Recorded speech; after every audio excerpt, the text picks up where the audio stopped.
Hi hello friends, എല്ലാ കൂട്ടുകാർക്കും സാന്ത്വനം ടൂവിൻ്റെ ഇന്നത്തെ അടിപൊളി എപ്പിസോഡിലേക്ക് സ്വാഗതം കേട്ടോ. അങ്ങനെ ഉദയഭാനുയെ കുറിച്ച് ആലോചിച്ചുകൊണ്ടിരിക്കുകയാണ് ബാലൻ. ആ ഉദയഭാനു എന്നെ നന്നായിട്ട് പറ്റിച്ചു. ഇനി അവൻ എൻ്റെ അടുത്ത് നിന്ന് പറ്റിക്കാനായിട്ട് ഇടവരുത്തരുത്. അവനെ നല്ലൊരു പണി കൊടുക്കണം. ഈ ഗോമതി സ്റ്റോഴ്സ് ബാലൻ ആരാന്ന് അവൻ അറിയില്ല എന്നൊക്കെ പറഞ്ഞിട്ട് ബാലനാണ് സ്കൂട്ടി എടുത്ത് പോവാണ്. പിന്നീട് കാണിക്കുന്ന ആനന്ദിനെയും കൂട്ടുകാരനെയാണ്. ആനന്ദിനോട് കൂട്ടുകാരൻ പറയുന്നുണ്ട്, എടാ വാടാ നമുക്ക് എന്തെങ്കിലും കഴിക്കാടാ, എടാ വേണ്ടടാ ഹോട്ടൽ ഭക്ഷണം കഴിച്ചാ വയറിനെ കേടാടാ എന്ന് ആനന്ദ് പറയുമ്പോൾ, എടാ വാടാ എനിക്ക് വിശന്നിട്ട് വയ്യ. എടാ അതെ, നിനക്ക് വീട്ടിൽ നിന്ന് എത്തായ ഭക്ഷണം കൊണ്ടു തരാനൊക്കെ നിന്റെ ഭാര്യയുണ്ട്, വീട്ടുകാരുണ്ട്, എനിക്ക് അങ്ങനെ ആരുണ്ടാ, അതുകൊണ്ടല്ലടാ വാടാ കഴിക്കാ. നീ അത് പറഞ്ഞപ്പോഴാ ഓർത്തെ, എടാ എന്റെ ഭാര്യനെ പോലത്തെ ഭാര്യനെ കിട്ടണേ ഭാഗ്യം ചെയ്യണം. എടാ മതി ദേവി പുരാണം, നീ പറയണ ദേവി പുരാണമേ ഞാൻ കേൾക്കാം, പക്ഷെ ഇവിടുന്ന് ഭക്ഷണം മേടിച്ചെന്നെ ഓക്കെ ആണോ? നിന്റെ ഒരു കാര്യം കേറ് എന്ന് പറയാണ്. എടാ ഇവിടുത്തെ ഭക്ഷണമൊക്കെ നല്ലതാണോടാ?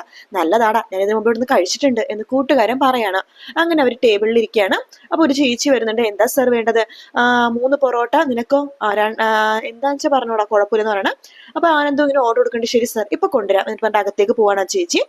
അപ്പൊ കൂട്ടുകാരൻ വേണ്ട, ഇനി നീ നിന്റെ ദേവി പുരാണം തുടങ്ങിക്കോ എന്ന് പറയാണ്. എടാ ദേവിയെ പോലത്തെ ഒരു ഭാര്യയെ കിട്ടാനെ ഭാഗ്യം ചെയ്യണടാ, എന്റെ ഭാഗ്യമാണ് ദേവി. കല്യാണം കഴിഞ്ഞപ്പോ തന്നെ അവൾ വലിയൊരു കാരിയറിൽ എനിക്ക് ഫുഡൊക്കെ കൊണ്ടു തരുമായിരുന്നു. വായില്ലേ സ്വർണ്ണക്കരിയായിട്ട് ജനിക്കാന്നൊക്കെ പറഞ്ഞിട്ടില്ലേ, അങ്ങനെ ജനിച്ചവളെ എന്റെ ദേവി. പക്ഷെ അതിന്റെ ഒരു അഹങ്കാരം ഇല്ല. അവളുടെ അമ്മാവന്മാരൊക്കെ സിംഗപ്പൂരും മലേഷ്യയിലൊക്കെ ബിസിനസ്സാ, കോടീശ്വരന്മാര് വലിയ ഫാമിലിയാ. പക്ഷെ അതിന്റെ ഒരു അഹങ്കാരവും ഇല്ല. എന്റെ ദേവി എന്ത് പാവമെന്നറിയാവോ? അടുത്ത ജന്മത്തിൽ ഇങ്ങനത്തെ ഒരു പെണ്ണിനെ കിട്ടണമെന്നാ എന്റെ പ്രാർത്ഥന എന്നൊക്കെ ഞാൻ പറഞ്ഞുകൊണ്ടിരിക്കട്ടോ. പെട്ടെന്നാണ് ആനന്ദിന്റെ ഫോണിലേക്ക് ഒരു മെസ്സേജ് വരുന്നത്. എടാ ദേവിനെ കുറിച്ച് പറഞ്ഞേ ഉള്ളൂ, കണ്ടോ ഐശ്വര്യം വന്നത് കണ്ടോ, നമുക്കൊരു പുതിയ ഓർഡർ വന്നടാ. ആണോ?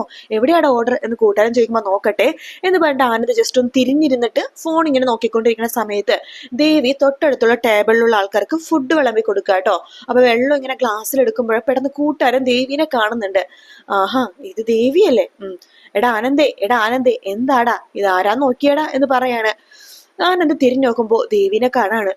പെട്ടെന്ന് തന്നെ ദേവി ആനന്ദിനെ കാണുന്നുണ്ട് കേട്ടോ. ദേവി കയ്യിൽ ആ ഗ്ലാസ് പെട്ടെന്ന് ആനന്ദിനെ കാണുമ്പോൾ തന്നെ നിലത്ത് വീണ് ഉടഞ്ഞു പോവാണ്. ആനന്ദേട്ടാ എന്ന് വിളിക്കുമ്പോ ആനന്ദ് ദേഷ്യത്തോടു കൂടി തന്നെ ദേവീനെ നോക്കാണ്.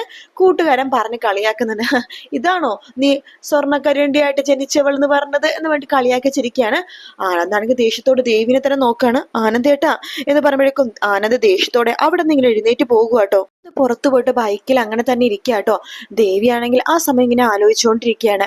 വീട്ടിൽ പറഞ്ഞ കള്ളങ്ങൾ ആലോചിച്ചിട്ട് ബാലനോട് പറഞ്ഞതൊക്കെ. എൻ്റെ ഒരു കൂട്ടുകാരത്തെ IT കമ്പനിയിലാണേ.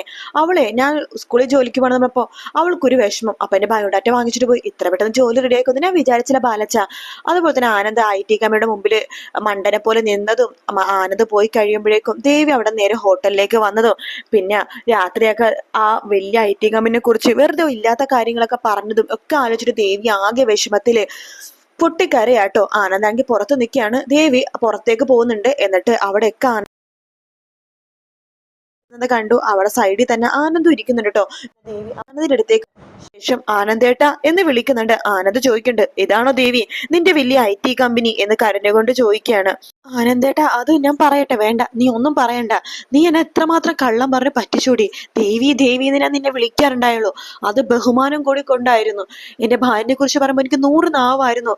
എന്നിട്ട് നീ എല്ലാം ചതിച്ചിലോടി. എന്റെ അച്ഛൻ നല്ലൊരു സ്കൂളിൽ നിനക്ക് ജോലി വാങ്ങിച്ചതല്ലേ. എന്നിട്ട് അത് പോരാ, നിന്റെ കൂട്ടുകാരത്തി IT കമ്പനി വർക്ക് ചെയ്യുന്നു, എന്നിട്ട് അവിടെ നിന്ന് ബയോഡാറ്റ വാങ്ങിച്ചു, എന്തൊക്കെയാണ് നീ പറഞ്ഞത്? എന്നൊരു പൊട്ടനെ പോലെ അവിടെ കൊണ്ട് നീ നിർത്തുമായിരുന്നില്ലേടി. ഏതോ ഒരു IT കമ്പനി കൊണ്ടേ നിർത്തിയിട്ട് ഇതാ നീ ജോലി ചെയ്യണ കമ്പനി എന്ന് പറഞ്ഞിട്ട് അവിടെ നിർത്തിയിട്ട് ഞാൻ പോകുമ്പോ നീ ഓടി ഇവിടെ വരുമായിരുന്നല്ലേ. എന്നിട്ട് ഞാൻ തിരിച്ചെങ്ങാനും അവിടെ വന്ന് നിന്ന് കഴിഞ്ഞാ മീറ്റിംഗ് ആണ്, അതാണ് ഇതാണെന്നൊക്കെ പറഞ്ഞ് നീ എന്നെ പറഞ്ഞയക്കുമായിരുന്നു. വീട്ടിൽ വന്നിട്ട് എന്തുമാത്രം കള്ളവാടി നീ പറഞ്ഞത്. നീ എന്തിനാ ഈ ഹോട്ടലിൽ ജോലിക്കുന്നത്? ആ സ്കൂളിലെ ജോലി കളഞ്ഞിട്ട് എന്തിനാ ഈ ഹോട്ടലിൽ ജോലിക്ക് വന്നെന്ന് പറ. അത് ആനന്ദേട്ടാ അത് ആ സ്കൂളിലെ ഹെഡ് മിസ്റ്റർ എപ്പോഴും എൻ്റെ അടുത്ത് ബയോഡാറ്റ ചോദിക്കുമായിരുന്നു, സർട്ടിഫിക്കറ്റ് ചോദിക്കുമായിരുന്നു. സർട്ടിഫിക്കറ്റ് കൊടുക്കണം. സർട്ടിഫിക്കറ്റ് എൻ്റെ അടുത്ത് ഇല്ല ആനന്ദേട്ടാ. പിന്നെ സർട്ടിഫിക്കറ്റ് എവിടെ പോയിടി? നിന്റെ വീട്ടിലുള്ള സർട്ടിഫിക്കറ്റ് എവിടെ പോയെന്ന് ആനന്ദ് ചോദിക്കുമ്പോ, സർട്ടിഫിക്കറ്റ് കാണുന്നില്ല വീട്ടിലെ കാണുന്നില്ലെങ്കിൽ ഡ്യൂപ്ലിക്കേറ്റ് എടുക്കണം. എന്താ അതിന് സാധിക്കില്ലേ? അപ്ലൈ ചെയ്തതിന്റെ ഡ്യൂപ്ലിക്കേറ്റ് 1 മാസത്തിനുള്ളിൽ കിട്ടുമല്ലോ, അതും നിനക്ക് വയ്യേ എന്ന് ചോദിക്കണം. ആനന്ദേട്ടാ അത് പെട്ടെന്ന് ആ ഒരു ഇതിൽ ഞാൻ പെട്ടെന്ന് വേണ്ടടി, സ്വന്തം ഭാര്യ 1.5 മാസമായിട്ട് ഈ ഹോട്ടലിൽ ജോലി ചെയ്യണത്. നീ എല്ലാവരും പറ്റിച്ചു, എന്റെ വീട്ടുകാരെ പറ്റിച്ചു. പക്ഷെ നീ നിന്റെ വീട്ടുകാരെ പറ്റിച്ചല്ലോടി. നിന്റെ അച്ഛൻ എന്തൊരു കോടീശ്വരനാണ്. ആ മനുഷ്യൻ കാരണം തകർന്നു പോവും, നെഞ്ച് തകർന്ന് ചത്തുപോവാ മനുഷ്യൻ. നിന്റെ വീട്ടുകാരെ നീ പറ്റിച്ചു, എല്ലാവരും നീ പറ്റിച്ചു എന്നൊക്കെ പറഞ്ഞിട്ട് ആനന്ദ് ഇങ്ങനെ പൊട്ടിത്തെറിച്ചുകൊണ്ടിരിക്കുകയാണ്. ദേവിയാണെങ്കിൽ ഇങ്ങനെ കരഞ്ഞുകൊണ്ടിരിക്കുക കേട്ടോ. അയ്യോ എന്തുമാത്രം കള്ളത്തരുവാ, നിന്നെ ഞാൻ എന്തുമാത്രം വിശ്വസിച്ചു ദേവി. എന്തിനാ ദേവി നീ എന്നോട് ഇങ്ങനെ ചെയ്തത്? എന്റെ അച്ഛൻ നിന്നെ എന്തുമാത്രം സ്നേഹിക്കുമായിരുന്നു. സ്വന്തം മോളെ പോലെയല്ലേ എന്റെ അച്ഛനും അമ്മയും നിന്നെ കണ്ടത്. മറ്റു മരുമക്കളെക്കാളും കൂടുതൽ സ്നേഹം എന്റെ അച്ഛൻ നിനക്ക് തന്നുകൊണ്ടിരുന്നില്ലേ?